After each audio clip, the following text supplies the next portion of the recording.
안녕하세요. 5월 30일 월요일입니다. 오늘은 외국인과 기관의 강한 매수세에 힘입어서 정말 지수도 안정되고 모든 업종이 고루고루 상승한 안정적인 하루였습니다. 너무나 안정적이어서 주가는 상승했는데 별로 팔 건 없었던, 그냥 바라만 보았던 평안한 하루였습니다. 이 좋은 기운이 내일까지 쭉 이어졌으면 좋겠네요. 오늘 지수 살펴볼게요. 코스피 1.2% 상승했습니다. 2669원대로 마감했고요. 코스닥은 1.43% 상승 886.44로 마감했고요. 선물은 1.16% 상승해서 352.95로 마감했습니다. 투자자 매매 동향을 보면요. 오랜만에 외국인과 기관이 강한 매수세가 있었습니다. 코스피에서 특히나 외국인과 기관의 강한 매수세가 있었고요. 개인이 홀로 순매도했습니다. 코스닥 역시 개인이 순매도, 외국인과 기관의 순매수가 있었고요. 선물에서 역시 외국인의 강한 매수세가 있었습니다. 기관 역시 매수했고요. 개인이 매도했습니다. 환율이 오랜만에 큰 폭으로 하락을 했습니다. 17.6원 내린 1238.6원으로 마감했고요. 환율의 영향인지 외국인의 매수세가 강했던 그런 하루였네요. 오늘장 특징을 보면요. 외국인의 강한 현물, 선물 매수세에 시장 상승을 주도했고요. 낙폭과대 종목 중심으로 강한 반등세가 있었습니다. 지수 추가 상승 동력을 확보한 하루였고요. 6월부터 상하이 봉쇄 해제에 여행, 화장품주들이 상승을 보였습니다. 전력, 전선, 설비 관련주들도 상승이었고요. 수소법 개정안 통과에 수소 관련주가 상승을 했습니다. 오랜만에 효성 첨단 소재가 아주 강한 모습을 보여줬어요. 인도가 밀, 설탕에 이어 쌀 수출까지 제한한다는 뉴스로 관련주들이 급등을 했습니다. 신송홀딩스가 특히나 강했고요. 전 세계적 식량 위기감에 곡물 사료주 역시나 강세였습니다. 원인 불명 급성 간염 출회에 바이오주들이 강세였고요. 젤렌스키 대통령이 우크라이나 재건 의지 표명에 우크라이나 재건주 역시 강세였습니다. 테슬라, 리비안 급등에 국내 전기차 관련주가 상승했고요. 그 중에서도 에코프로비엠, LNF가 좀 강세였습니다. 범죄도시 2 흥행 및 칸 영화제 수상 효과에 힘입어서 엔터 콘텐츠주들이 훈풍이었습니다. 극장 관련주들도 모두 다 상승을 했고요. LG가 3년간 5천억 규모의 자기 주식 취득 결정으로 주가가 오랜만에 상승을 했고요. 세린 BNG가 재생 플라스틱 사용 확대안의 국회 통과 영향으로 강세를 보였습니다.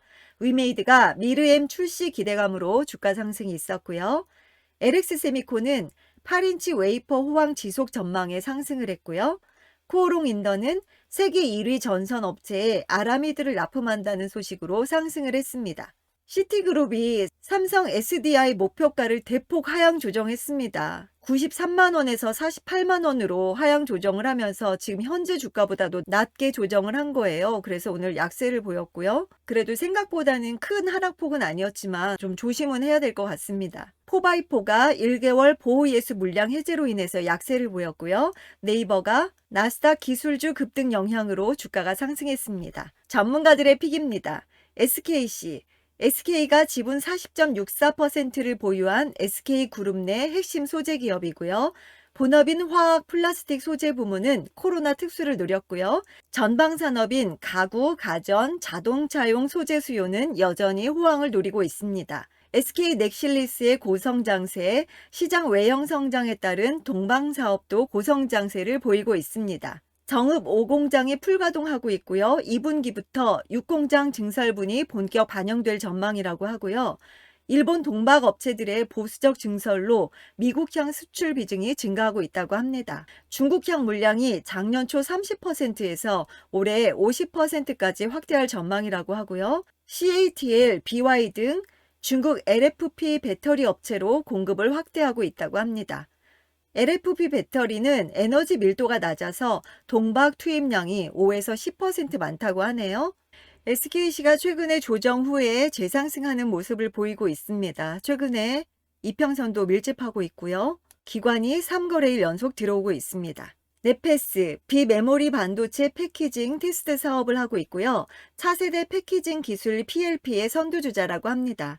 고객사가 다변화하고 있는데요. 지난해 3분기 미국 퀄컴을 고객사로 확보했다고 합니다. 퀄컴형 AP, PMIC 칩 패키징 테스트를 진행하고 있고요. 거기에 따른 매출 증가가 기대되고 있습니다. 올해 매출은 6천억, 영업이익은 500억 이상으로 예상하고 있고요. 2분기 실적이 급성장할 것으로 기대되고 있습니다. 3분기 최대 실적이 예상된다고 하네요. 펀은 13배 수준으로 저평가 구간이라고 합니다. 네페스 긴 하락 후에 박스권의 모습을 보이고 있죠. 오늘은 2.12% 상승했고 기관이 최근 들어오고 있습니다. 롯데관광개발, 제주행 외국인 직항 수요가 증가할 전망이고요. 2분기 카지노 매출로 인한 수혜가 본격화될 전망이라고 합니다. 여름 성수기 영향 호실적이 기대되고 있고요. 현재도 내국인으로 굉장히 호황을 누리고 있다고 합니다. 사람 무지 많대요. 롯데관광개발 최근에 하락 후에 추세 전환한 모습을 보이고 있죠. 오늘은 2.52% 상승했고요. 기관이 최근 계속 들어오고 있습니다. 효성 첨단 소재, 국내 탄소 섬유 수출 판가는 3분기 연속 상승하고 있다고 하고요. 아라미드 섬유는 고분자 폴리아마이드 섬유로 방탄 복합 소재, 우주항공 소재 등에 사용한다고 하네요. 원재료 PPD 가격 상승으로 판가 추가 인상도 가능하다고 하고요. 5G 전기차량 판매량이 증가하고 있고 생산 능력 3배가량 증가할 전망이라고 합니다. 아라미드 이익이 작년 대비 7배 이상 상승할 전망이라고 하고요. 탄소섬유는 수소 저장 용기 소재로 수소차 연료 탱크에 사용하고 있는데요. 그 수요는 계속해서 확대될 전망이라고 합니다. 산업 레조용 탄소섬유 수요도 증가하고 있고요. 오늘 또 긍정적인 리포트 영향으로 더욱 주가가 탄력을 받은 것 같습니다. 리포트 내용을 보면요. 최첨단 소재를 향한 20년의 집념이 현실화되다. 탄소섬유 없어서 못 팔고 있다. 아라미드 이익 작년 대비 7배 이상 커질 전망. 목표가 상향 리포트는 아니지만 너무나 긍정적인 리포트에 오늘 주가가 더욱 반응을 한 것 같습니다. 대원미디어, 만화, 애니메이션 콘텐츠 관련 종합 엔터테인먼트 기업이고요. 당기 순이익이 67억 2천만 원으로 전년 동기 대비 98.6% 증가했다고 합니다. 방송, 출판, 콘텐츠 사업이 지속적인 성장세가 뚜렷하고요. 대원미디어가 큰 하락 후에 지금 옆으로 횡보하는 모습인데요. 오늘 범죄도시2 흥행과 또 칸영화제 수상으로 인해서 컨텐츠들이 굉장히 강세였잖아요. 거기에 비해서 덜 주목받고 있는 대원미디어에 특히나 관심을 가져보자 하는 의미로 언급해 주셨는데요. 그래도 오늘 4.21% 상승을 했습니다. 최근에 거래량도 들어오고 있고 굉장히 핫했던 종목이에요. 한때는 굉장히 강한 흐름을 보였었어요. 그러다가 한동안 또 잊혀져 있었는데 바닥에서 다시 추세를 전환하려는 움직임을 보이고 있습니다. 기관이 계속 들어오고 있었고 외국인도 최근에 들어오고 있습니다. 목표 주가 상향 리포트입니다. 대한해운, 해운에서 가장 저평가된 업체고요. 지난 1년간 꾸준히 보여준 이익 성장에 대한 재평가가 필요하다. 벌크해운 시황 개선으로 지분 투자의 성과는 더욱 커질 전망이라고 하네요. 목표가는 4,300원으로 상향했습니다. 대한해운 꾸준히 우상향하고 있네요. 오늘은 강한 음봉을 보이면서 4.21% 하락으로 거래를 마쳤습니다. 외국인과 기관이 계속 들어오고 있었는데 오늘 차익 실현 매물이 나온 걸까요? TCK, 신규 공장 증설, SIC 링 시장 점유율 재확대 예상, 22년 2분기 영업이익 312억 원, 시장 컨센서스 상회할 전망이고요. 3분기 영업이익은 328억 원으로 사상 최대 실적 흐름이 지속될 전망이라고 합니다. 목표가는 19만 원으로 상향했고요. TCK는 상승과 하락을 반복하면서 그래도 저점 고점을 올려가고 있네요. 오늘 예쁘게 반등을 했는데 1.55%로 거래를 마쳤습니다. 에코프로비엠, 2차전지 소재 산업 내 헤게모니 강화, EV 배터리 소재 영역의 확실한 선도주, CAM5, CAM6 라인 가동률 상승으로 고정비 부담 완화. 목표가는 66만 원으로 상향했습니다. 오늘 에코프로비엠 주가 괜찮았죠? 에코프로비엠 상승과 하락을 번갈아 가면서 그래도 꾸준히 우상향하는 모습을 보이고 있습니다. 오늘은 4.73%로 거래를 마쳤네요. 노바텍, 실적이 이렇게 좋을 수도 있다. 스마트 기기용 쉴드 마그넷 및 관련 제품 개발 생산하고 있고요. 1분기 리뷰 매출액이 100% 증가했고요. 영업이익이 전년비 62% 증가를 했습니다. 목표가 5만 원으로 상향했고요.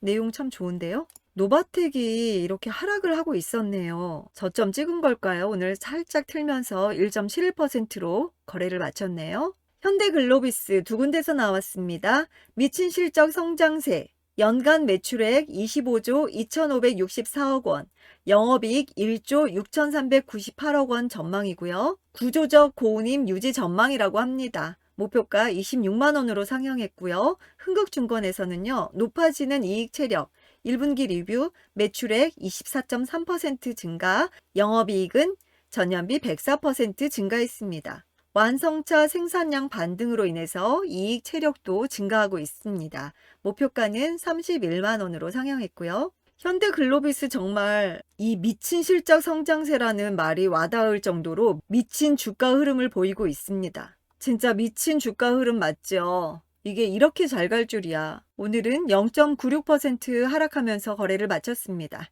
한국카본 실적 시차 적응과 고객사 확대, 목표 주가 15,000원으로 상향했고요. LNG선 인도 스케줄 영향으로 인한 본격적인 실적 개선은 2023년부터라고 합니다. 목표가 15,000원으로 상향했고요. 한국카본도 정말 사고 싶은 종목인데 워낙에 오르고 내리고 오르고 내리고 오르고 내리고 이게 너무나 변동이 심해서 눈치 보고 있습니다. 어디까지 내려갔다 올라갈까 항상 노리는 종목이에요. 오늘은 2.64% 하락하면서 거래를 마쳤습니다. 이게 눌림목으로 봐야 할지 그대로 갈지 조금 더 하락을 할지 궁금해집니다.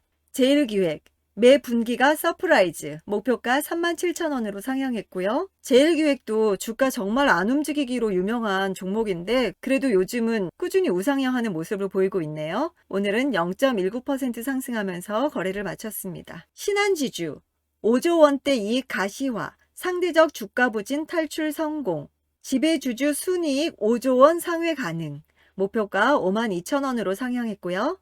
신한지주 정말 주가 흐름 좋습니다. 꾸준히 우상향하는 모습을 보이고 있죠. 오늘은 0.7% 상승으로 거래 마쳤고요.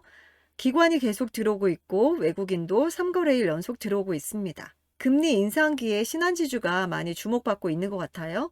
덴티움 달라진 체력을 충분히 반영하지 못한 주가 1분기 리뷰 중국 우려보다 견고했던 실적 비용 통제와 영업 레버리지 효과가 톡톡히 나타난 1분기 목표가는 9만 원으로 상향했습니다. 덴티움이 이전에 갭을 메꾸면서 차분히 상승하는 모습을 보이고 있습니다. 1.78% 상승했고요. 기관이 최근에 들어오고 있네요. S오일, 오일 정제 마진 레벨업, 그리고 최대 수혜주, 목표 주가 15만 원으로 상향했고요. 구조적인 정제 마진의 상승. S오일 주가 흐름 정말 좋습니다. 좀 잊혀질만 하면 이런 긍정적인 리포트로 인해서 다시 상승하고 하네요. 오늘은 2.27% 상승하며 거래 마쳤고요. 기관 계속 들어오고 있습니다. 최근에 외국인도 들어오고 있고요. 이번 주 전략입니다. 인플레 심화 우려가 감소되고 있고요. 기술적 반등 구간으로 보는 시각이 많이 있습니다. 2월 경제지표 발표 일정에 주목하자 하고요. 자동차, 리오프닝, 신재생 에너지주에 여전히 관심을 가져보자 합니다. 최근에 태양광 관련주들의 강세가 이어졌었죠. 오늘 특히나 한화솔루션은 오늘도 좋았는데요. 단기적으로 급등이 있었던 만큼 차익 실현 매물에도 좀 조심을 해야 할 것 같고요. 일부 수익 실현해서 아직 덜 오른 풍력 쪽으로 관심을 가져보는 것도 괜찮다 하는 그런 언급도 있었습니다. 참고하시고요. 국내 증시가 워낙에 저평가되어 있는 만큼 저가 매수 유입을 예상하고 있습니다. 물가 급등세는 진정되는 추세이고요. 따라서 투자 심리가 긍정적으로 보여질 전망이라고 합니다. 이번 주 주요 일정 한번 챙겨볼게요. 5월 30일 오늘이죠. 미국 증시가 메모리얼 데이로 휴장을 한다고 합니다. 유로의 5월 소비자 기대지수도 발표가 있고요. 5월 31일은 중국의 5월 제조업 PMI, 미국의 5월 12 소비자 신뢰지수 발표가 있고요. 6월 1일은 한국의 5월 수출입 동향, 중국 5월 차이신 제조업 PMI, 미국의 4월 구인이직 보고서, 5월 마켓 제조업 PMI, 5월 ISM 제조업 PMI 발표가 있고요. 6월 2일은 미국의 4월 제조업 수주 발표가 있고 6월 3일은 한국의 5월 소비자 물가지수, 유로의 5월 마켓 서비스업 PMI, 미국의 5월 고용보고서, 5월 서비스업 PMI 발표가 있다고 합니다. 정말 많네요. 이런 거 정말 다 알아야 할까요? 알면 알수록, 하면 할수록 배워야 할 게 너무나 많은 것 같습니다. 이런 거 모르고 여태까지 주식을 했는데 말이죠. 어쨌거나 오늘 미국이 휴장이라고 하니까 오늘의 이 좋은 흐름과 분위기를 내일까지 쭉 이어가서 내일은 뭔가 좀 화끈한 날이 되어보길 기대합니다. 오늘도 수고 많으셨고요. 영상 봐주셔서 감사합니다. 저는 또 내일 만날게요. 감사합니다. 안녕.